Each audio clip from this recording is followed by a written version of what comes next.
Women aren't drawn to the guys that are putting them up on pedestals. They're drawn to the guys that sort of treat them like human beings, that don't fawn all over them, and then can actually sort of, speak to them normal. And then women are like, "Oh, what's up with this guy? He's not putting me on a pedestal. He's different from these other guys. Like 97% of other guys are giving me flowers and chocolates and compliments and stuff. Like this guy's not though. I mean, he's not being mean or anything, but what's up with this guy?" And like women kind of get very curious with that. They get sort of drawn into that sort of thing. Let me tell you about a guy named Elias. Who wants to walk with Elias?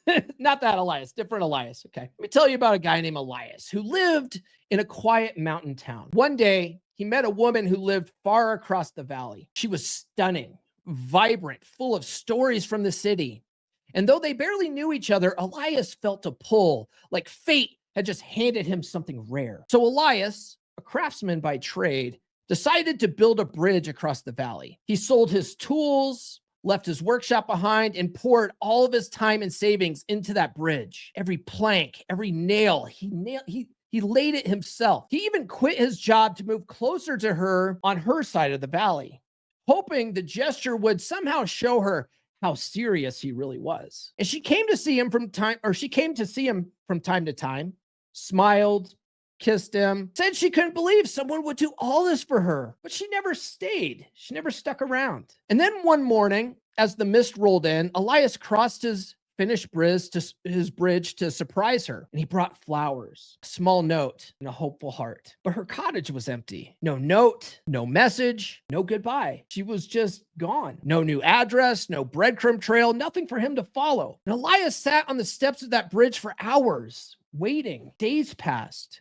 then weeks. The bridge stood firm, but inside, something cracked in him. He had built something beautiful, gorgeous bridge, well crafted, but he didn't do it for himself. He did it for her. And it was only then that he realized in crossing the valley to reach her, he abandoned his own mountain. How many of you guys have done something like that? Maybe not something so ridiculous as building a bridge across the valley, but how many of you guys have done something like that in the hopes of winning a girl over and it wasn't appreciated? Drop a too sweet in the chat. That's not too sweet, Paul. Okay, drop a 1 in the chat if you've ever done that. Let's talk about peacekeeper syndrome versus leader energy, okay? There's a lot of guys who are conditioned to keep the peace. I see this all the time. There's a lot of angry, like MGTOW guys are like, I just want a woman who brings me peace. I want a woman. Oh, look at that. This 1 times 1,000. Yeah, we've all been there. Oh, what did Mike say? When I was young, I did. She left me for a drug dealer, right? Good Lord. Oof, he's a bad boy. Them bad boys, them bad boys. They don't build bridges. They just they sling drugs. Oh man.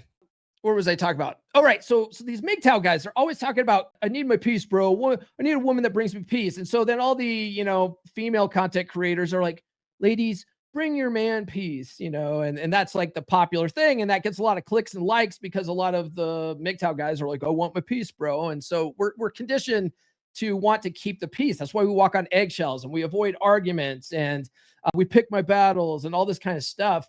But the thing is that when you don't handle things with your girl the right way and you let her walk all over you in the name of peace, she loses respect for you. The attraction dies and she ends up cheating on you or dumping your ass, right? Or if you're a good Christian guy, you just stay married for 30 years without any sex. You're just like, you start subscribing to OnlyFans and then you go and repent on Sundays, right? But men are conditioned to do that. They're conditioned to keep the peace over asserting boundaries, which slowly fades that attraction in the eyes of their girl. One of the things that I learned, one of the first things I learned when studying this stuff was how indifference makes a difference. Indifference makes a difference when it comes to men dealing with women.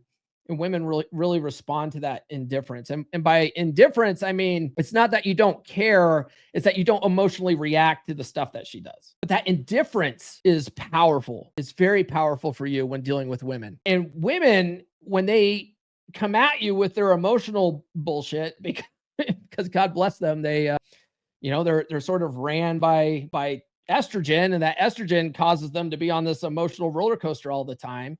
And they don't really want you to hop on their emotional roller coaster. And so when they knock you off your center emotionally, like all of a sudden they just don't feel safe and secure in the relationship anymore. They're like, oh, this guy doesn't have his shit together. But if you're indifferent to her emotional storms, she feels your emotional strength by being able to control yourself in that situation. One of the brothers in Beer Club, we were sort of kind of coaching him last night, because he was going off the handle about things that his wife, or not his wife, his girlfriend were doing, and they were at a party together, and he kind of felt like his wife I keep saying wife, his girlfriend disrespected him, and how everyone else at the party jumped in, and then he was like really pissed about it, all this stuff. And I was like, man, for one, like, you seem to be walking around with a chip on your shoulder. And he was like, what does that mean? I'm not familiar with that expression. If you're not familiar with that expression, it's an old expression, by the way, but you got to picture a guy walking around with like a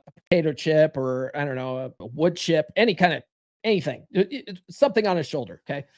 He's got a chip on his shoulder, and he's just walking around just hoping someone knocks it off so that he can start a fight with them, right? That's someone with a chip on their shoulder. They're looking to start a fight any chance they can. And a lot of that is because in your head, you sort of imagine everyone's out to get you, right? Everyone's trying to start shit with you. And if you are imagining this in your head, you're going to see it everywhere. Your mind's going to make up stuff that doesn't even exist. And it's going to with you in the head. Everything you look at is going to be a perceived slight. Look at liberals and how they get offended by every little thing you say, and everything's racist just because they're looking for it. If you're looking for it, you're going to find it everywhere. Okay. And then you're going to get emotional about it, and you're going to fall into other people's frame all the time. And it's completely unnecessary. It's completely unnecessary, man. That's why indifference makes a difference. If you're indifferent to all this other stuff around you, you're not going to be drawn into other people's frames, and you're not going to be as easily controlled. Does that make sense? That's why indifference makes a difference especially with women, because you're not climbing on their emotional roller coaster, and they respect that, and they feel more safe and secure in the relationship. If this is hitting home, guys, smash that like button. Okay. Smash that like button. Or if you could, drop a 1 in the chat, if you're into all this kind of stuff. Guys, if you didn't know, I have a best-selling book, Get Her to You Again. It's for men in a dead bedroom situation, or just guys that want to turn their marriage around. Like maybe your wife is banging you every once in a while, but you guys just aren't getting along. This is a good book for you. Okay. In fact, where the is that? Here it is. Get Her to You Again. Get Her to You Again. In fact, you can get all of my books if you go to Amazon or Audible. The links are in the description. Okay. And then, guys, you can work with me one-on-one by going to call.fixdeadbedrooms.com. Book a free call with me. Okay. If you've been hesitant to book a coaching call, you might consider getting in the Wolf Pack. Okay. If you get in Wolf Pack, it's only $10 a month. You get in there with the guys. You get the monthly pod classes. They're exclusive to members. And then you get direct access with me. Like I'm in there. I'm actually coaching guys all the time, right? People, like, it's more like as I have time. But the cool thing about the Wolf Pack is I have a lot of my like original 3% brothers in there, guys that have been in the Wolf Pack for a long time. Like they've been through all this shit. They have lots of good advice. They've read all the books. They've done all the studying. They've done the work. It's just a good group of guys, especially if you're not at the level you want to be at yet. You want to be with guys that are there and are doing the things that you want to do. Get in there, swap some notes. It's only $10 a month, and there's a 7-day free trial. Okay. All right. Let's talk about reclaiming frame, power, and respect. Being your own mental point of origin. That's what this whole show is about, right? Doing things that are best for you and being more mission driven and focused on your mission than you are on making everybody else happy in your life. Right? A good analogy of this is being on an airplane, and when the stewardesses say, hey, make sure you put your mask on first before you help other passengers, because you can't help other passengers if you're passed out on the floor, right? So you put your mask on first. Well, that's making yourself your own mental point of origin. Take care of you first, because then you're better equipped to help other people around. In your life is about you. Okay. All decisions have to start with, what do I want? What is my vision? What is my vision for life? Right? What's my vision for the future? What's my vision for this relationship? Right? This is why if you need to be more like, if you're out on the dating circuit right now, a lot of my next book that comes out here in June 6th, right? Just a couple of weeks. Forget that which we talk about mainly on Wednesdays. That one's all about taking your time through the dating process and being more discerning with the women that you choose to hang around with. And if they don't align with your values, I bring up the contenders list from my first book. I talk about that quite a bit in the book. Like the list is law. If a woman does not meet your must-haves, she can't be a contender. And that protects you and your vision and your mission and your idea of what's ideal for you, what's best for you in a relationship. But most guys don't do that. Most guys just get with the first girl that touches their dick, right? But life is all about you. All decisions start with, what do I want? And you need to build a great cake of a life for yourself. And women can never be your great cake of your life. That's the problem with a lot of relationships, is guys have made their woman their cake. You know, she might have a nice cake, right? But she can't be your cake, right? She can only be the icing on top of your cake. Everything else you're building needs to come first. And she either gets on board or she doesn't. But the thing is, there's a paradox to this. The more you do that, the more she's going to be drawn into your world and want to help support your mission. Like, women are naturally drawn to guys like that. Okay. So how do you get there if you've been up for the last 20 years, your wife doesn't want to bang you anymore, all that kind of stuff? Well, a guy named Athol Kay came up with a really simple strategy, and he calls it the MAP, right? The male action plan. I took his concepts from the Married Man Sex Life Primer, which the whole book is the MAP. And I condensed it into a single chapter and get her to you again, because it's a pretty simple concept, right? But you basically want to work on your fitness. You want to rebuild your physical confidence. You want to work on your finances. And it's not because women love money and all this kind of stuff that guys tell themselves, right? But if you have your money in order, that's for you, but it's like less stress for yourself, right?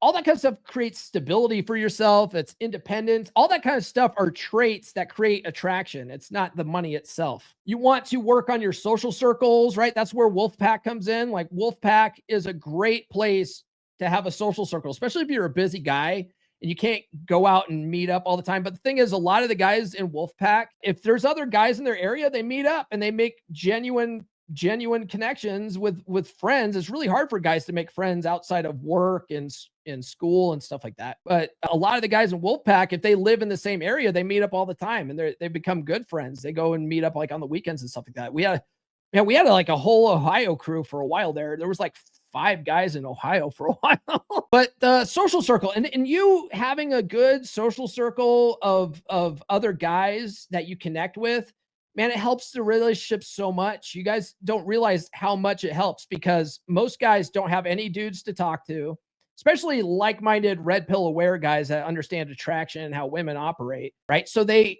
don't have anyone to talk to. And so they dump all of their shit on their wife or their girlfriend. And their wife or their girlfriend's like, oh yeah, lay it on me. Be vulnerable. I want to be there for you. And I bless their hearts. I think women think they want to do that, right? They're certainly told that they should do that, but they're just not wired to give a fuck. Women don't care about your struggles. They care about your results.